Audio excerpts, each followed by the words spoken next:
Hello दोस्तों, मेरा नाम सुनील रंजन है और मैं इंग्लिश फैकल्टी मेंबर हूँ।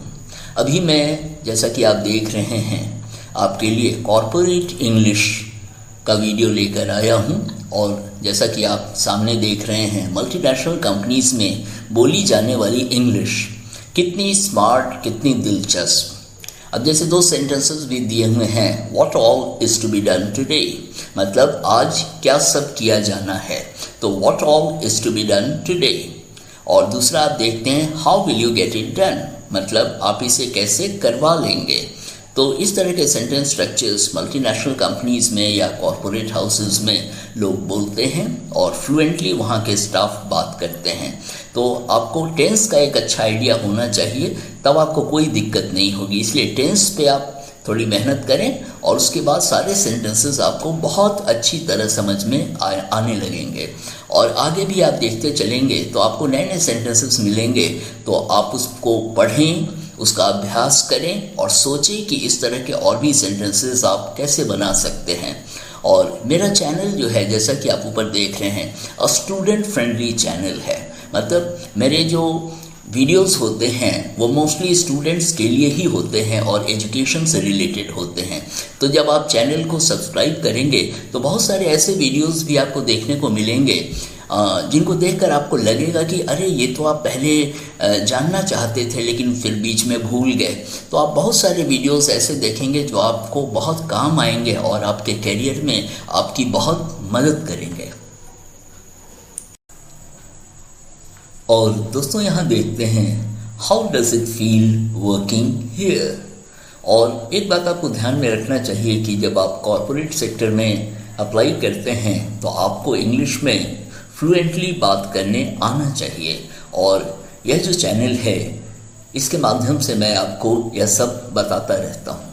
तो सेंटेंस यहाँ है, how does it feel working here, मतलब यहाँ काम करना कैसा लगता है। तो इसको हम इस तरह से कहते हैं, how does it feel working here. और ये आपको ऐसे सेंटेंसेस आपको किसी ट्रांसलेशन की किताब में नहीं मिलेंगे।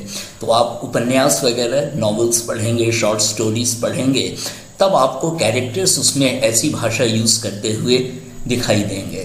तो सेंटेंस है, how does it feel working here, मतलब यहाँ काम करना कैसा लगता है। और दूसरा सेंटेंस है, how long do you take to reach office. असल में गलती से प्रिंट हो गया था टू, तो उसको मैंने काट के फिर डू किया।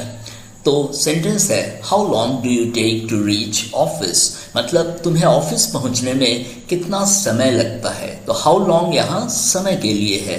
तो how long do you take to reach office, मतलब तुम्हें ऑफिस पहुंचने में कितना समय लगता है, मतलब ऑफिस पहुंचने में तुम कितना समय लगाते हो। और उसके बाद का सेंटेंस है, how is the new boss. तो किसी भी कंपनी में जो सीनियर, सबसे सीनियर होते हैं, उनको बॉस कहते हैं। तो यहाँ पे वहाँ की भाषा में लिखा हुआ है। तो how is the new boss, मतलब नए बॉस कैसे हैं। तो हम कहते हैं, how is the new boss. और उसके बाद हम आते हैं, since when have you been working here.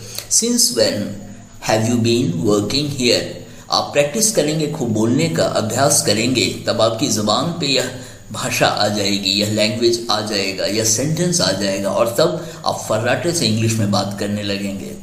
तो ये है, since when have you been working here. और जब आप बोलते हैं तो दोस्तों एक बात ध्यान रखिए, मन में कोई सवाल नहीं आने दीजिए, बस फोकस आपको करना है, जो आपको पढ़ना है और उसका बोलकर अभ्यास करना है।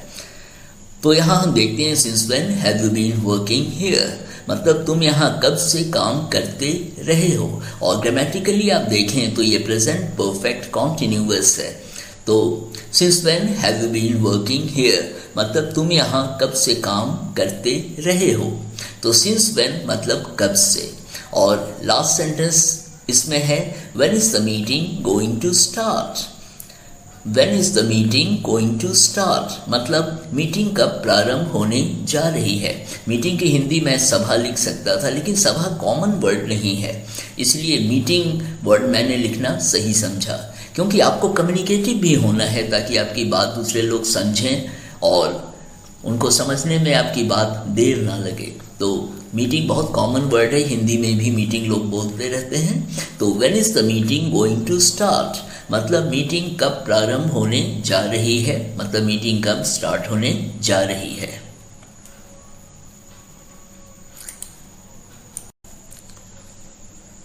और यहाँ आप देखते हैं दोस्तों, what time is your office over, what time is your office over. एक बात और, व्हाट नहीं कहते हैं, नहीं तो व्हाट लग जाएगी इंग्लिश की, तो इसलिए इसको कहते हैं व्हाट। तो what time is your office over, मतलब तुम्हारा ऑफिस कब समाप्त होता है। तो इसको हम इसी तरह से कहते हैं what time is your office over. हाँ, एक और सेंटेंस मैं आपको बताता हूँ, what time does your office give over, what time does your office give over. तो ये दोनों सेंटेंस सही हैं। तो यहाँ पे जो सेंटेंस आप देख रहे हैं वो है what time is your office over, मतलब तुम्हारा ऑफिस कब समाप्त होता है। इसके बाद आते हैं, डू दे पे यू ओवर टाइम। तो ओवर टाइम जो अतिरिक्त समय काम करने का जो पेमेंट होता है उसको ओवर टाइम कहते हैं कंपनीज में, ऑर्गेनाइजेशंस में। तो यहाँ आप देखते हैं, डू दे पे यू ओवर टाइम, मतलब क्या वो तुम्हें ओवर टाइम देते हैं। तो ओवर टाइम बहुत कॉमन हो चुका है हिंदी में, इसलिए मैंने ओवर टाइम ही लिखा है। कितनी बार ट्रांसलेट करना मुश्किल हो जाता है, तो वो वर्ड ही इतना पॉपुलर हो जाता है कि लोग उसको बखूबी इस्तेमाल करते हैं अपनी भाषा में। तो डू दे पे यू ओवर टाइम, मतलब क्या वो तुम्हें ओवर टाइम देते हैं। यहाँ दे का मतलब कंपनी वाले हैं। इसके बाद हम देखते हैं, he is of sick today. अब इस तरह के सेंटेंस आपको नॉर्मली देखने को नहीं मिलेंगे, और मैं जो वीडियोस बनाता हूँ, मेरे वीडियोस का आधार होता है कैम्ब्रिज डिक्शनरी और ऑक्सफोर्ड एडवांस्ड लर्नर्स डिक्शनरी या कॉलिंस डिक्शनरी, इसलिए मैं बहुत रिसर्च करके वीडियो बनाता हूँ। और यह जो इंग्लिश जो आप बोलेंगे, आपकी इंग्लिश बहुत अच्छी होती चली जाएगी। तो यहाँ हम देखते हैं, he is of sick today. तो हिज जो है, ही इज का ही शॉर्ट फॉर्म है।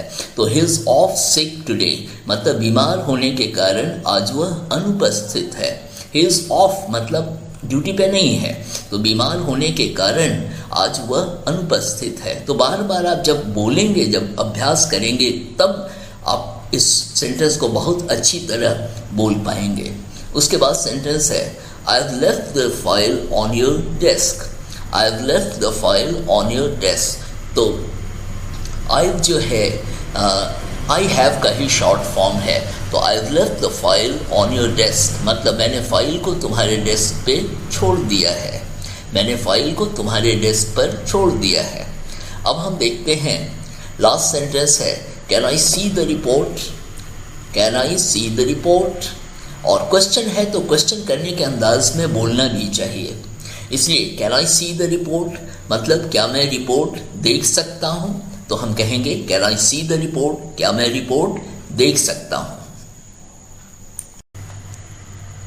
और जैसा कि दोस्तों आप यहाँ देख रहे हैं, पहला सेंटेंस यहाँ देखते हैं, I can't access my emails. और इसको एक्सेस नहीं कहते हैं बल्कि एक्सेस कहते हैं। तो I can't access my emails मतलब मैं अपना ईमेल नहीं देख सकता, मतलब मैं अपना ईमेल नहीं खोल सकता। तो इसलिए उसको इंग्लिश में ऐसे ही कहते हैं, I can't access my emails. और उसके बाद चलते हैं, there is a problem with my computer. और इसको प्रॉब्लम नहीं कहते हैं, प्रॉब्लम कहते हैं। तो आप अच्छा उच्चारण करेंगे तो आपको भी अच्छा महसूस होगा और सुनने वाले भी आपसे प्रभावित होंगे। तो सेंटेंस है, there is a problem with my computer, मतलब मेरे कंप्यूटर में कोई प्रॉब्लम है। तो इस तरह हम कहेंगे, there is a problem with my computer, मतलब मेरे कंप्यूटर में एक प्रॉब्लम है या कोई प्रॉब्लम है, इस तरह से हम कहते हैं। उसके बाद है, the system is down at the moment. अब कंप्यूटर के बारे में जब बात करते हैं तो ऐसी भाषा ही हम बोलते हैं, और इसे लगता है कि आपको कंप्यूटर की अच्छी जानकारी है, आप इंग्लिश में उसके बारे में अच्छी तरह बता सकते हैं। तो टेक्निकली इसको ऐसे ही कहते हैं, the system is down at the moment, मतलब अभी कंप्यूटर डाउन है। एट द मोमेंट अभी को ही कहते हैं। तो the system is down now भी कह सकते हैं, लेकिन एट द मोमेंट और अच्छी इंग्लिश है। तो the system is down at the moment, मतलब अभी कंप्यूटर डाउन है। उसके बाद हम देखते हैं I'm afraid I'm not well and won't be able to come in today। अब I am का शॉर्ट फॉर्म है am और इसको am कहते हैं। तो मेरे चैनल को सब्सक्राइब करेंगे तो एक वीडियो मैंने बनाया हुआ है जिसमें मैंने शॉर्ट फॉर्म बताया है कि कैसे उसको प्रोनाउंस करते हैं इंग्लिश में। तो I'm afraid I'm not well and won't be, तो won't be will not be को ही शॉर्ट फॉर्म है। तो I'm afraid I'm not well and won't be able to come in today, मतलब मेरी तबीयत ठीक नहीं है। और I'm afraid का मतलब मैं भयभीत नहीं हूँ, बल्कि आप बताते हैं कि आप कोई काम नहीं कर पाएंगे। I'm sorry भी कह सकते हैं, उसी को इंग्लिश में कहने का तरीका है कि I'm afraid जब आप कहते हैं तो यहाँ इसका मीनिंग निकलता है कि कोई काम आप नहीं कर सकते हैं। तो यहाँ हिंदी हम देखते हैं, मेरी तबीयत ठीक नहीं है और आज मैं काम पर नहीं आ पाऊँगा। तो I'm afraid I'm not well and won't be able to come in today। उसके बाद हम देखते हैं she is with a customer at the moment। she is with a customer at the moment। तो she is आप जानते ही होंगे शायद। तो she is को हम she's कहते हैं। she is with a customer at the moment, मतलब अभी वह एक ग्राहक के साथ है। तो कस्टमर भी हम कहते हैं बिजनेस ऑर्गेनाइजेशंस में, या क्लाइंट भी कहते हैं। तो she is with a customer at the moment या she is with a client at the moment, अभी वह एक ग्राहक के साथ है। और यहाँ दोस्तों हम देखते हैं, जैसा कि आप देख रहे हैं सामने स्क्रीन पर, take name respectfully when calling, मतलब कॉल करते समय आदरपूर्वक नाम लेना। जिससे आप बात कर रहे हैं उनका नाम आप सम्मानजनक तरीके से लेकर बात करें, और हर इंसान अपना नाम पसंद करता है। तो आप इस तरह कह सकते हैं, hello mister Kumar, my name is Sanjeev, मतलब आपका नाम संजीव है। तो hello mister Kumar, my name is Sanjeev, I will be happy to help you. और ये सेंटेंसेस जो हैं इनको आप बार बार पढ़ेंगे, आप समझ भी रहे होंगे। तो इस तरह से आप बार बार जब पढ़ेंगे, अभ्यास करेंगे जोर से बोलकर, तब आप बहुत अच्छी तरह बात करने लगेंगे। दूसरा है अवॉइड एक्सक्यूजेस। अवॉइड एक्सक्यूजेस मतलब बहाना नहीं बनाना है, बहाना को टालना है। तो अवॉइड एक्सक्यूजेस बहाना नहीं बनाना। तो यहाँ आप जैसा कि देख रहे हैं लिखा हुआ है, hello I am Sanjeev, to resolve your problem, मतलब to solve your problem. To resolve your problem you need to talk to Gaurav. तो दूसरे के बारे में बात कही जा रही है। तो you need hello I am Sanjeev, to resolve your problem you need to talk to Gaurav, I am in the customer service department, however I can put you in touch, can you wait a moment। और तीसरा हम आते हैं तो देखते हैं give feedback signals, मतलब आप रिस्पॉन्स ले रहे हैं, जवाब देना, जो कि यहाँ लिखा हुआ है। तो आप कहते हैं so you want your packages to be delivered next week, मतलब आप किसी कंपनी में काम कर रहे हैं और तब आप जिम्मेदारी के साथ कहते हैं so you want your packages to be delivered next week।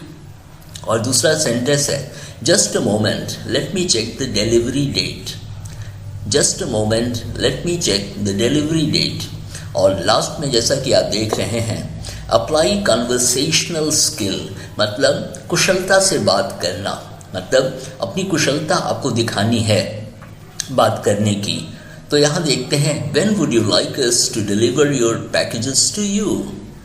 When would you like us to deliver your packages to you? इसके बाद है well we shall dispatch it next week। अब बार बार प्रैक्टिस करेंगे दोस्तों तो बहुत अच्छी तरह आप बोलने लगेंगे इस तरह के वाक्य। well we shall dispatch it next week। और तीसरा है in case you feel any difficulty please call back। in case you feel any difficulty please call back। तो दोस्तों यह वीडियो यहाँ समाप्त होता है। और यदि आपने मेरे चैनल को सब्सक्राइब किया है थैंक यू।